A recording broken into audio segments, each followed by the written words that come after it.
BJP పార్టీనే అధికారంలోకి వస్తే బీజేపీ పార్టీనే మెజార్టీగా ఉంటుంది. ఒక్కసారి ఆ విషయం నీకు తెలియదా? నువ్వు స్థానిక ఎలక్షన్ ఎందుకు పెడతావు అనేది నీకు తెలియదా?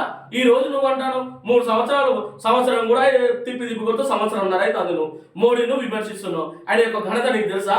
ఆయన యొక్క వాచాక్యురం నీకు తెలుసా? ఆయన యొక్క చేసిన పని నీకు తెలుసా?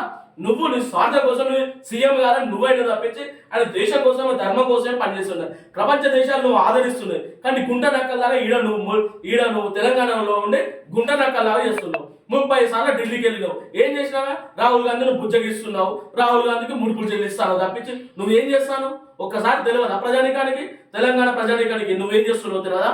ఒక్కసారి నువ్వు కూడా ఆలోచించుకో రేవంత్ రెడ్డి. నీకు రాజకీయాలంటే శాశ్వతం ఉండనే ఉండదు.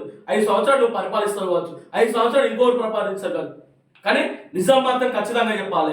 మోడీ ఏం చేస్తున్నాడో చెప్పాలి. మోడీ స్వార్థంగా చేస్తున్నాడా, అస్వార్థంగా చేస్తున్నాడా, రాజకీయం చేస్తున్నాడా, లేకుంటే భారతదేశం యొక్క అభివృద్ధి కోసం చేస్తున్నాడా అనేది ఒక్కసారి నీ సొంత నీళ్ళకు వదిలిపెడుతున్నా.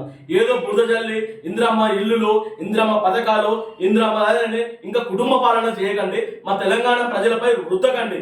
ఇంకా ఇందిరమ్మ ఇంకా రాహుల్ గాంధీ, రాజీవ్ గాంధీ, ఈ గాంధీలేనా ఇక ఏదో